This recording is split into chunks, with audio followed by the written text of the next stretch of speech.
Mais notre bonne amie, au bout du compte, vous parlez de son sexe. Elle a le défaut d'être faible, je lui en offre autant. Je n'ai pas la vertu d'être forte.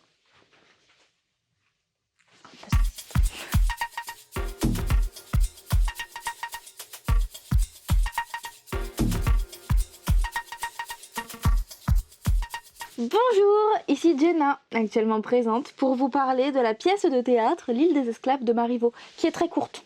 Je le dis d'office. Je n'ai pas envie d'attendre, je le dis, elle est très courte. L'île des esclaves, c'est une pièce du 18e par Marivaux, qui est pour moi sa pièce la plus actuelle dans les faits, dans le texte, pas dans la vie de tous les jours. Parce que 18e siècle, c'est pas très actuel.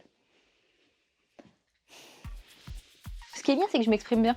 Elle est jouée pour la première fois en 1725 au théâtre italien et Marivaux a récupéré les valets typiques de la commedia dell'arte, notamment Arlequin et Trivelin. Et donc ils sont sur une île utopique et ils jouent à une comédie philosophique.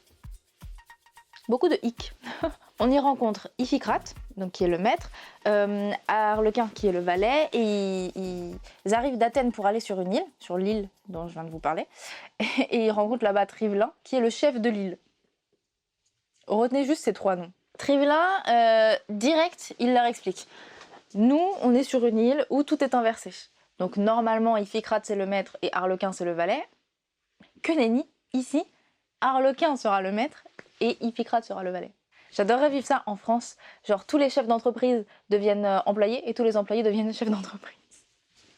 Je pense que ce serait génial. Je suis à deux doigts de faire une réécriture de l'île des esclaves au XXIe siècle. Le duo de choc avec Iphicrate et Arlequin est donc formé pour ne pas faire d'erreur parce que Iphicrate n'a pas toujours été tendre avec Arlequin. Il a eu du mal à se plier au rôle de valet, ce qui d'un côté est plus normal que l'inverse, je trouve. Et la fin du livre est annoncée par Trivelin qui annonce la fin du jeu. Donc c'est bon, ils peuvent réinverser et les deux se tombent dans les bras en mode oh, c'était si dur de ne pas avoir mon rôle, j'ai envie de redevenir un valet. Non, je pense que c'est plus l'inverse. J'ai envie de devenir ton maître. À ce moment-là, Trivelin, il leur demande de virer toutes les inégalités et qu'il n'y ait plus de différence entre les deux. Oui, il y a un maître et un valet, mais il faut que ce soit toujours dans le respect.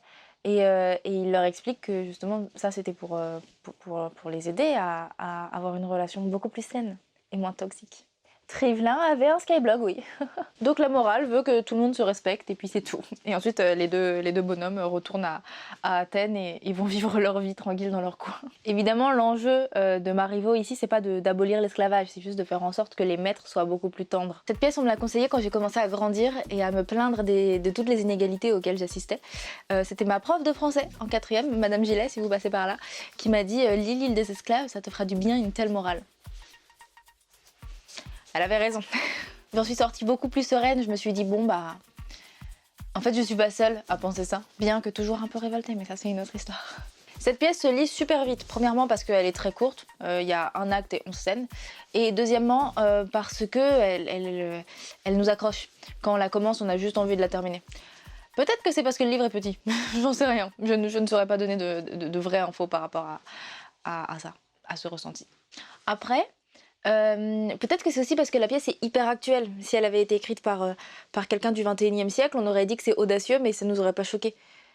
Donc, je sais pas. J'avance des choses sans fond. En tout cas, je vous conseille de la lire et de la conseiller. La lire, la faire lire, tout ça. Il faut que les gens ouvrent les yeux sur le fait que respecter ses aînés, c'est bien, mais respecter ses, comment on dit, aînés, voilà, vous avez compris, l'inverse, c'est bien aussi. Et puis n'hésitez pas à me dire ce que vous en avez pensé en commentaire, comme ça on en discute. En attendant, moi je vous souhaite une très bonne journée ou soirée, pleine d'amour, de littérature et pour le reste, j'ai ma petite idée. Ciao! Oh, très croyable, prenez-y garde. Si vous en convenez, cela contribuera à rendre votre condition bien meilleure. Je ne vous en dis pas davantage.